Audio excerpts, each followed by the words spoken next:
Hello, my friends. Today, I want to tell you the incredible story of Cleopatra, the last queen of ancient Egypt. This is not just a history lesson. It's a journey back in time, filled with drama, power, love, and ambition. Cleopatra was one of the most famous women in history, and her life is like an exciting movie. So sit back, relax, and enjoy this amazing story. Perfect for your English practice, and I promise you will love every moment of it. Chapter 1. Cleopatra's Early Life. Over 2,000 years ago, in 69 BCE, a baby girl was born in Alexandria, Egypt. This baby's name was Cleopatra VII, and she would grow up to become a queen like no other. But before she ruled, she was just a little girl with big dreams. Cleopatra was born into a royal family called the Ptolemaic dynasty. This family had ruled Egypt for many years, but they were not originally from Egypt. They came from Greece. Cleopatra's ancestor, Ptolemy I, was one of Alexander the Great's generals, and he became the king of Egypt after Alexander's death. So Cleopatra's family was both Greek and Egyptian. Cleopatra's father was King Ptolemy XII, and her mother might have been Cleopatra V. But historians are not completely sure about her mother's identity. Cleopatra grew up in a palace surrounded by luxury. She had servants, beautiful clothes, and the best education. But life in a royal family was not as easy as it seemed. There was always danger. Family members fought for power and sometimes even killed each other to become king or queen. From a very young age, Cleopatra learned that knowledge was power. While most women in her time were not educated, Cleopatra studied hard. She learned many languages, including Greek, Latin, Egyptian, and even Hebrew. It is said that she could speak at least 7 languages fluently. This was rare and made her very special. Cleopatra was also curious about everything. She studied science, math, literature, and politics. She wanted to be more than just a queen who wore a crown. She wanted to be a wise and powerful ruler. But she had another secret weapon: charm. Cleopatra was not only intelligent, she was also very confident. People said she had a beautiful voice that could capture anyone's heart. But her childhood was not all happy. Her father, King Ptolemy XII, was not a strong ruler. Many people in Egypt did not like him because they thought he was weak and spent too much money. Sometimes Cleopatra's family had to leave Egypt to stay safe. Cleopatra learned at a young age that being a ruler meant facing many enemies. When Cleopatra was around 14 years old, her life changed forever. Her mother disappeared. Some say she died, while others believe she was killed. Cleopatra's father became very sick, and soon Cleopatra would have to fight for the throne. She was still a teenager, but she was already preparing to become queen. What made Cleopatra different from other rulers was her deep love for Egypt. Even though she was part of a Greek family, she respected Egyptian traditions.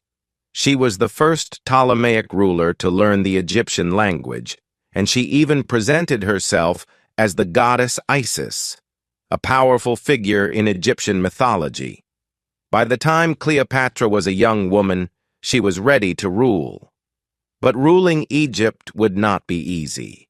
She had enemies inside and outside her family. She knew she would have to be brave, clever, and strong. And so, the story of Cleopatra's rise to power begins. Chapter 2. Cleopatra becomes queen. Cleopatra was no ordinary young woman. From the moment she was born, her destiny was to rule, but becoming queen was not easy. It was a path full of danger, betrayal, and clever plans. Let me tell that how Cleopatra became the queen of Egypt. When Cleopatra was 18 years old, her father, King Ptolemy XII, passed away. In his will, he declared that Cleopatra would rule Egypt, but not alone. She had to share the throne with her younger brother, Ptolemy XIII, who was only 10 years old. Yes, in ancient Egypt it was common for siblings to rule together even if they were very young, but Cleopatra didn't want to share her power. She believed she was more capable and smarter than her brother. She had studied languages, history, and politics, while her brother was just a child with no experience. Cleopatra knew she had to take control if she wanted to protect Egypt and rule it the way it deserved. At first, Cleopatra tried to work with her brother, but soon their advisors started plotting against her. The advisors didn't like the idea of a strong and intelligent woman ruling Egypt. They wanted Ptolemy XIII to have all the power because he was easier to control.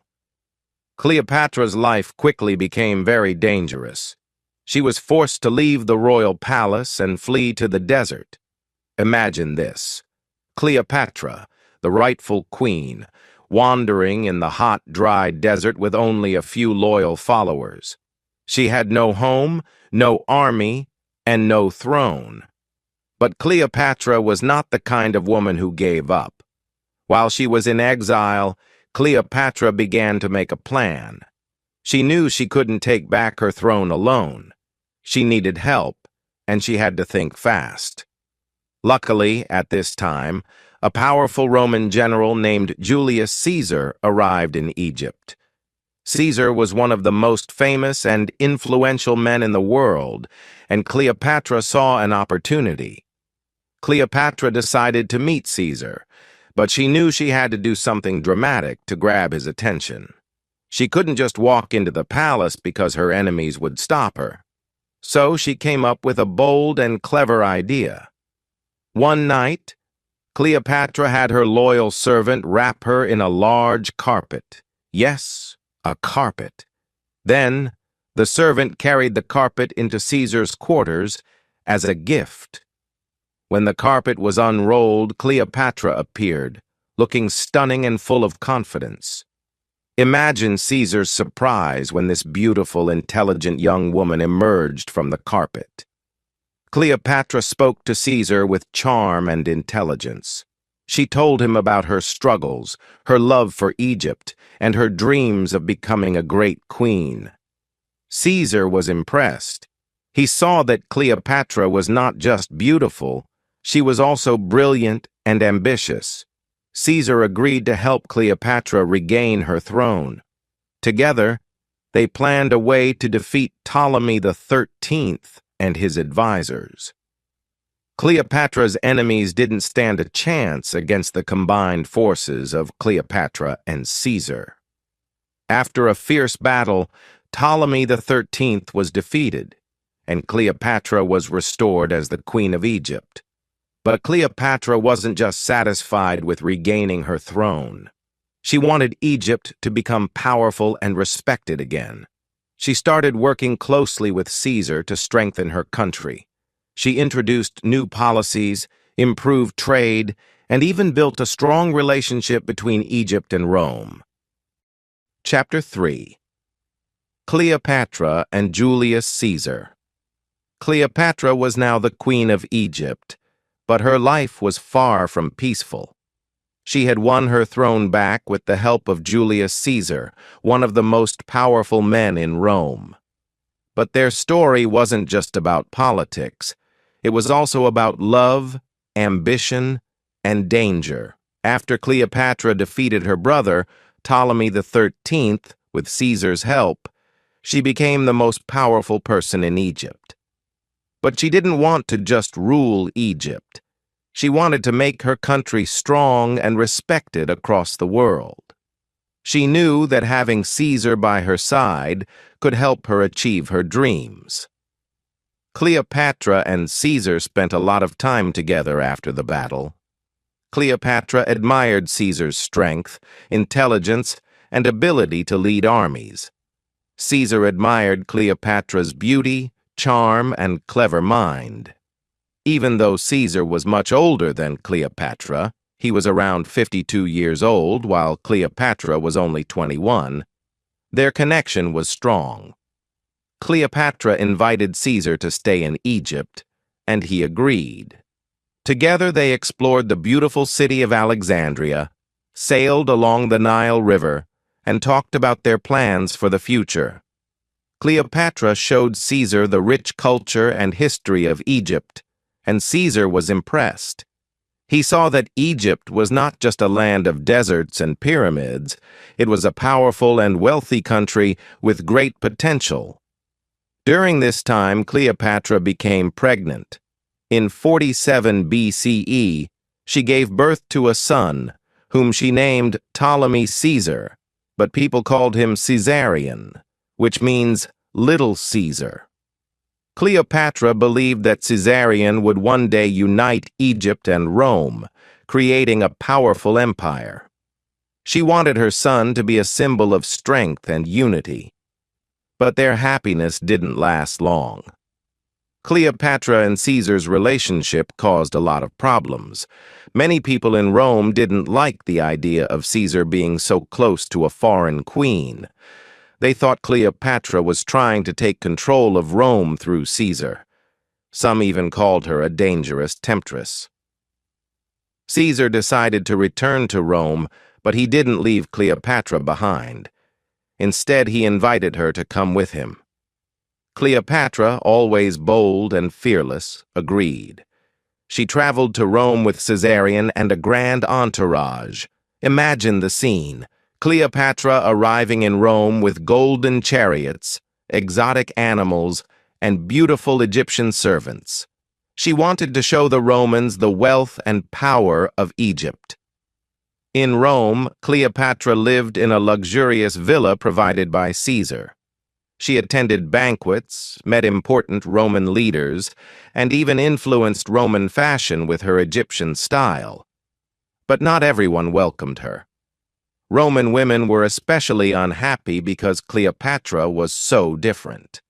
She was confident, glamorous, and unafraid to stand out. While in Rome, Cleopatra witnessed Caesar's rise to power. He declared himself dictator for life, meaning he had complete control over Rome. Cleopatra hoped that this would strengthen their alliance, but trouble was brewing. Many Roman senators were unhappy with Caesar's growing power, and they started plotting against him. In 44 BCE, something terrible happened. Julius Caesar was assassinated by a group of senators who feared he was becoming too powerful. They stabbed him in the Roman Senate, and his death shocked the world. Cleopatra was devastated. She had lost her greatest ally and the father of her son. Cleopatra knew that her life was in danger. Without Caesar, she had no protection in Rome. Many people saw her as a threat, and she had to act quickly. She gathered her servants, her son, and all her treasures, and fled back to Egypt. Back in Egypt, Cleopatra was determined to stay strong. She mourned Caesar's death, but didn't let it stop her. She continued to rule Egypt with wisdom and courage. She strengthened her army, improved the economy, and prepared for whatever challenges would come next. Cleopatra also made sure to protect her son, Caesarion. She wanted him to grow up as a strong leader who could one day fulfill her dream of uniting Egypt and Rome. She taught him about politics, strategy, and the responsibilities of being a ruler. But Cleopatra knew that Egypt was still in a dangerous position. Rome was the most powerful empire in the world, and Egypt needed a strong ally. Cleopatra began to look for new ways to protect her country and her throne. This chapter of Cleopatra's life was filled with love, loss, and survival. She had faced one of the greatest tragedies of her life, but refused to give up. Chapter 4. Cleopatra and Mark Antony. Cleopatra's life took another exciting and dramatic turn after Julius Caesar's death. This chapter is about Cleopatra's meeting with Mark Antony, one of the most powerful leaders in Rome, and how their story became one of the most famous love stories in history. After Julius Caesar died, Rome was in chaos. Many powerful men were fighting to take control of the empire. Among them were Mark Antony, Octavian, Caesar's adopted son, and Lepidus. Together they formed the Second Triumvirate to rule Rome, but it was clear they didn't trust each other. Mark Antony was a brave soldier and a skilled leader. He was strong, handsome, and very confident. He was also charming, and people admired him. Mark Antony had heard about Cleopatra, the beautiful and intelligent Queen of Egypt, but they had never met. At this time, Mark Antony wanted Egypt's support because Egypt was a rich and powerful country. Cleopatra, on the other hand, wanted to protect Egypt from Rome's growing power. She knew that building a strong alliance with Mark Antony could help her achieve that. One day, Mark Antony sent a message to Cleopatra. He wanted her to meet him in Tarsus, a city in modern-day Turkey, to discuss their alliance. Cleopatra knew this was her chance to impress Antony, and she planned something unforgettable. When Cleopatra arrived in Tarsus, she didn't just come as an ordinary queen. She made a grand entrance that would leave everyone speechless. Cleopatra sailed to Tarsus on a golden ship with silver oars and purple sails. She dressed as the goddess Aphrodite, the goddess of love and beauty, and surrounded herself with beautiful servants dressed as gods and goddesses. The air was filled with the sweet smell of perfumes and flowers. When Antony saw Cleopatra, he was amazed. He had never seen anyone like her. She was confident, intelligent, and beautiful. Cleopatra spoke to Antony with charm and wit, and he couldn't take his eyes off her. That meeting was the beginning of their powerful and passionate relationship. Cleopatra invited Antony to come to Egypt, and he accepted. In Alexandria, they spent time together, enjoying lavish banquets, parties, and games. Cleopatra showed Antony the beauty of Egypt and its rich culture. They laughed, shared stories, and made plans for the future. Antony fell deeply in love with Cleopatra, and she fell in love with him too. Together, they dreamed of creating a great empire that would rule both Rome and Egypt. Cleopatra believed that with Antony by her side, she could protect Egypt and make it more powerful than ever. But their relationship wasn't just about love. It was also about politics. Antony needed Cleopatra's wealth and resources to support his military campaigns, and Cleopatra needed Antony's power to protect Egypt. They both knew that they were stronger together.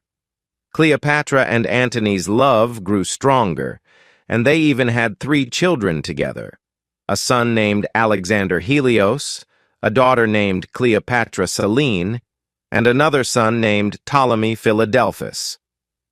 Cleopatra was proud of her family and believed her children would one day rule a great empire. However, not everyone was happy about their relationship. In Rome, Antony's alliance with Cleopatra made many people angry, especially Octavian. Octavian saw Cleopatra as a threat and accused her of trying to take control of Rome. He began spreading rumors that Cleopatra had bewitched Antony with her beauty and charms. Antony's alliance with Cleopatra also caused problems in his personal life. He was already married to Octavian's sister, Octavia, but he chose to stay with Cleopatra instead. This created tension between Antony and Octavian, and their rivalry grew stronger. The tension between Antony and Octavian eventually led to war. Octavian declared Cleopatra and Antony enemies of Rome, and sent his army to fight them. Cleopatra and Antony prepared for battle, knowing that everything they had worked for was at stake. Chapter 5. The Fall of Cleopatra and Mark Antony. Cleopatra and Mark Antony were ready to fight for their love, their dreams, and their kingdoms. They stood together as a powerful couple, determined to protect everything they had built. But their final chapter was filled with betrayal, heartbreak, and courage that would inspire people for centuries. Octavian, their greatest enemy, was determined to destroy Cleopatra and Antony. He wanted to take control of Egypt and stop Antony from gaining more power. Octavian's army was strong, disciplined, and well prepared for war. Cleopatra and Antony, however, were not going to give up without a fight. They decided to face Octavian in a great naval battle.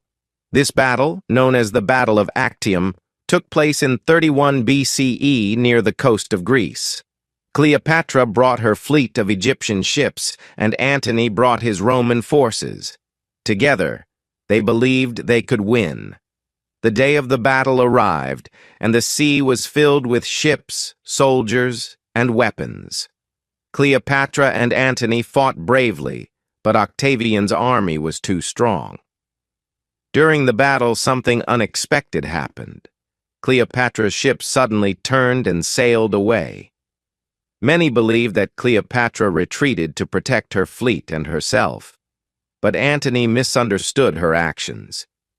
He thought Cleopatra had betrayed him. Feeling heartbroken and confused, Antony's forces began to fall apart. Octavian's army defeated them, and Antony was left devastated. He returned to Egypt to find Cleopatra, desperate for answers. When they met, Cleopatra explained her actions. She told Antony she had not betrayed him. She had only wanted to save their lives.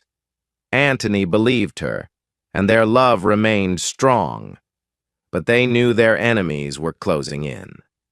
Octavian's army followed them to Egypt. Cleopatra and Antony tried to defend Alexandria, but they were outnumbered. They realized they couldn't win this war, but they were determined to stay together until the end. Antony fought bravely in one last battle, but his army was defeated. Heartbroken and believing Cleopatra was dead, Antony fell on his sword.